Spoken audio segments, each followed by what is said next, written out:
Shalom and good day all, this is Tehillim29 back again for some indie comic reviews, and for these indie comic reviews I'll be covering Mind Management, New and Improved by Matt Kindt, one writer that I do happen to enjoy quite a bit of, and I've also picked up quite a number of his graphic novels as well as some titles like Black Badge, which was really worth the read. And I must point out that this will be my last issue of Powers by Brian Michael Bendis. So I think I'll just consider picking up the trades from now on. So let's get started for the first one I'll be beginning on. So first things first, does this cover in any way, shape or form connect to something that is happening inside with the story? It certainly does, to which I give it a 7.5 out of 10. Next is the area of the internal art, as we have a look around the beginning, the middle, and of course the end, and also what's happening story-wise with the characters. So as the story begins, we end up meeting someone by the name of John, along with two detectives, one being Detective Swan and the other one being Detective Delphi, which we'll see later within the story. As we start to move towards the middle of the story, we get to see some of the events that are taking place, plus also the discussion with the detective.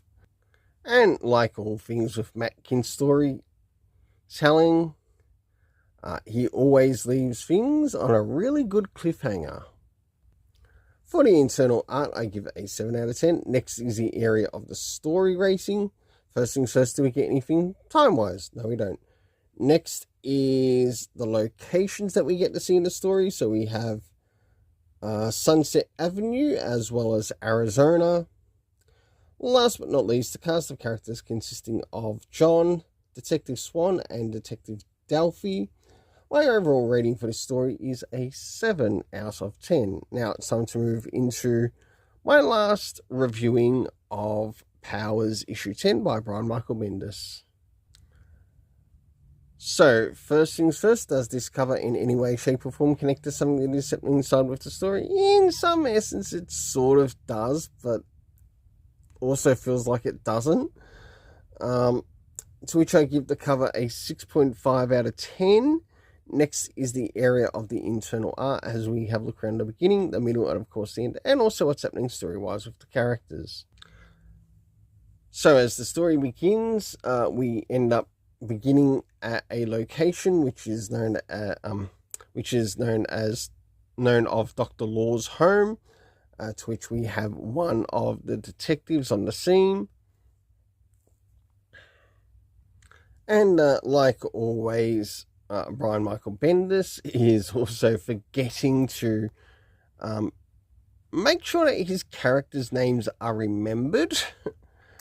And this is why I've decided to drop it, because of what sometimes works well in some issues doesn't always work well in all issues in what Brian Michael Bendis does. And of course, we're introduced to this character again, to which I've absolutely forgotten his name. He doesn't even mention the name of the person in the story. He's just that forgettable, along with the new person that he's brought in. What is Bendis getting amnesia or what's the word? Parkinson's? And last but not least, towards the end, for the internal art, I do give it a 7 out of 10, as I did enjoy in some of the scenes. Next is the area of the story rating, and you'd be surprised with this, even though its story rating is what it is, at least he did include some of these elements. So first things first, did we get anything time-wise? About the closest thing we got was already in progress. Next is the location, to which we had Dr. Law's home and also a place called the Cubes. Last but not least, the cast of characters consisting of Dr. Gates, Captain Pilgrim, and Dr. Law. Because he didn't mention the name of the other two characters that are the detectives on the job,